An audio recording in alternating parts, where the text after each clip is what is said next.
नमस्कार दोस्तों हमारे उत्तर भारत में और अब तो ये मेरे ख्याल में राष्ट्रीय परंपरा बन गई है। दक्षिण भारत में भी आपको स्थान स्थान पर ये आयोजन मिलेंगे और वो आयोजन हैं छबील के। बहुत तीखी गर्मी है, लू पड़ रही है और उस लू से जूझने के लिए तीखी गर्मी को धता बताने के लिए एक परंपरा शुरू हुई। उसका नाम था छबील की परंपरा। और छबील की परंपरा वैसे तो सिख धर्म की परंपराओं से इसकी शुरुआत मानी जाती है। जो मुख्य उल्लेखनीय घटना है वो तो ये है कि आनंदपुर साहब की जब ये जंग छिड़ी मुग़ल और पहाड़ी राजाओं के साथ मिलकर मुग़ल सेनाओं ने पहाड़ी राजाओं के साथ मिलकर सिखों को घेर लिया एक जगह पे। तब उस वक्त उन्होंने युद्ध शुरू होने से पहले अपने गुरु से पूछा था कि महाराज मेरी सेवा भी लगाओ, मैं हथियार तो उठा नहीं सकता, तो मैं आपके साथ रहना चाहता हूँ, मैं भी आपकी फ़ौज का एक सिपाही हूँ और मुझे अपना किरदार निभाने के लिए, अपनी भूमिका निभाने के लिए कोई सेवा तो दो। तो उन्होंने कहा कि भाई कन्हैया, बात ये है कि तुम तो वो मश्क लेकर पानी पिलाते हो, तो तुम्हारी ड्यूटी ये है कि युद्ध भूमि में घायल सैनिकों को पानी पिलाओ। उस वक्त सबसे ज़्यादा ज़रूरत पानी की होती है और प्यास जो है ये अगर मिटा पाओ किसी घायल व्यक्ति की तो इससे बड़ा पुण्य कोई नहीं होता। तुम्हें सेवा ये दी जाती है कि तुम पानी पिलाओ घायलों को, जो युद्ध भूमि में घावों की ताब न लाते हुए करा रहे हैं, उनको पानी पिलाओ, इससे बड़ा पुण्य क्या होगा।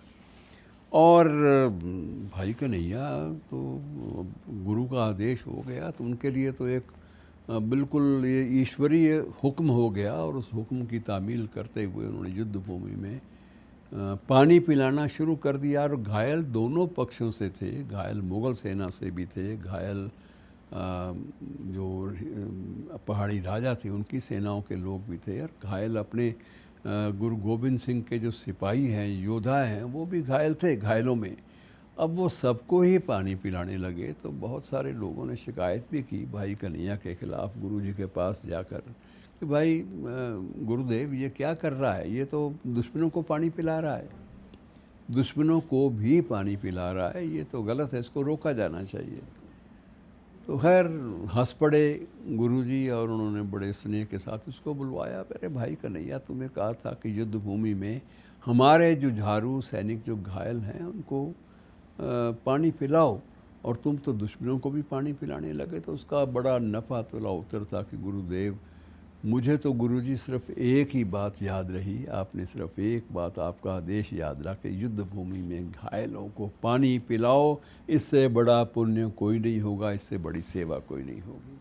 और मैं अपने आपके आदेश को मानते हुए युद्ध भूमि बिना ये देखे परखे कौन किस खेमे से है, कौन किस शिविर का है, कौन किस पक्ष में लड़ा, इस बात की मुझे कोई तमीज़ नहीं। मुझे अपने गुरु की बात माननी थी और मैंने अपने गुरु के वचनों की लाज रखते हुए, सम्मान करते हुए मैंने सबको पानी पिलाया। तो इसमें मेरा कोई दोष अगर हो तो मुझे आप दंडित कर सकते हैं। तो गुरु जी हंस पड़े कि नहीं नहीं, ये तुम्हारा तो, तुमने सही सेवा तुमने ही की है, घायल तो घायल होता है चाहे किसी भी सेना का हो, तो उसको पानी पिलाना, इससे बड़ा पुण्य का काम कोई नहीं होता। और मित्रों, वैसे मैं आपको बता दूं, छबील की परंपरा उस युद्ध से पहले ही गुरु अर्जन देव जी के समय में भी आरंभ हो गई थी कि गुरु जी को भी, अब आपको सारी कहानियाँ मैं बयान नहीं कर पाऊँगा, लेकिन बड़ा दिलचस्प प्रसंग हैं सारे के सारे उस शहादत से जुड़े हुए कि तत्ती तवी का सच, ये इस पर नाटक भी लिखे गए हैं। आत्मजीत जैसे महान नाटककारों ने पूरा एक नाटक लिखा, तत्ती तवी दा सच। और उसमें जितने जैसे कढ़ाई पर बिल्कुल गर्म जलती हुई तवी के ऊपर गुरुदेव को बैठाकर, गुरुजी को बैठाकर शहीद किया गया था, वो दृश्य इतना मार्मिक और इतना कारुणिक था कि उसकी कल्पना करने से आदमी सिहर जाता है। लेकिन उस वक्त भी अगर आप प्रसंग पूरे पढ़ेंगे तो ये जब उनको ले जाया जा रहा था तो मियाँ मीर के बारे में आप जानते हैं।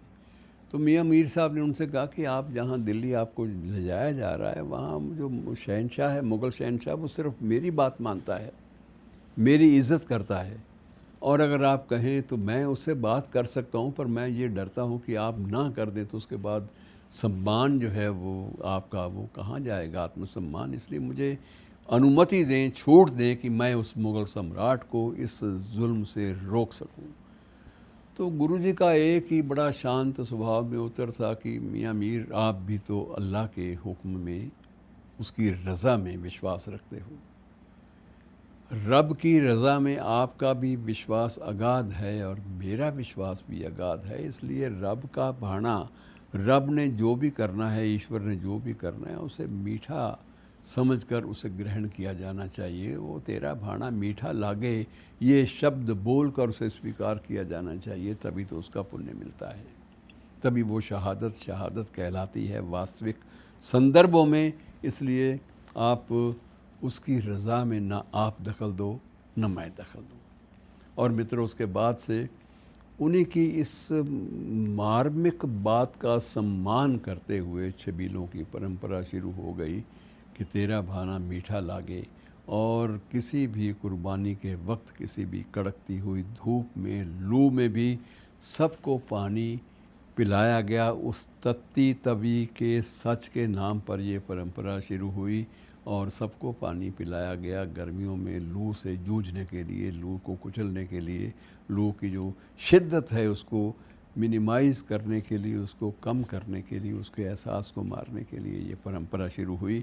और आज ये परंपरा मित्रों मंदिरों में भी चलती है, और हर पुण्य दिवस पर, हर पर्व पर, हर पूरब जिसे कहते हैं, पूरब भी कह लेते हैं और पर्व भी कहते हैं, कि हर पर्व के साथ ये परंपरा बन गई कि इस मौसम में सभी श्रद्धालुओं को यही संदेश दिया जाए कि उसका भाना जो है वो मीठा लगता है, इसलिए भाई पानी ग्रहण करो।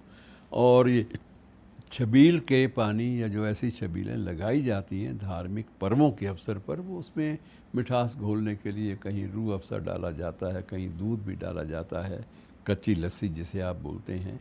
तो इस प्रकार से अलग अलग रूपों में एक ऐसा पेय पदार्थ तैयार किया जाता है जो धूप में या तपती लू में जाते हुए यात्रियों को, सफ़र करते हुए यात्रियों को जो सुकून दे, जो शांति दे, ये इसका प्रतीक है। और अब मित्रों ये परंपरा बन गई है, और ये परंपरा बहुत ही अच्छी है।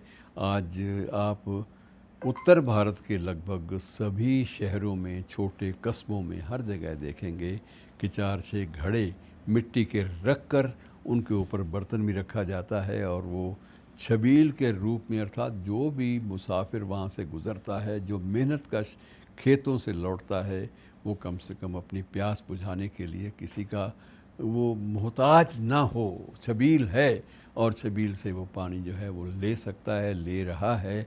और ये परंपरा मित्रों कितनी सदियों से जारी है, कुछ नहीं कहा जा सकता। ये एक ऐसा इतिहास है जिसे आत्मसात किया जाना चाहिए। शुक्रिया।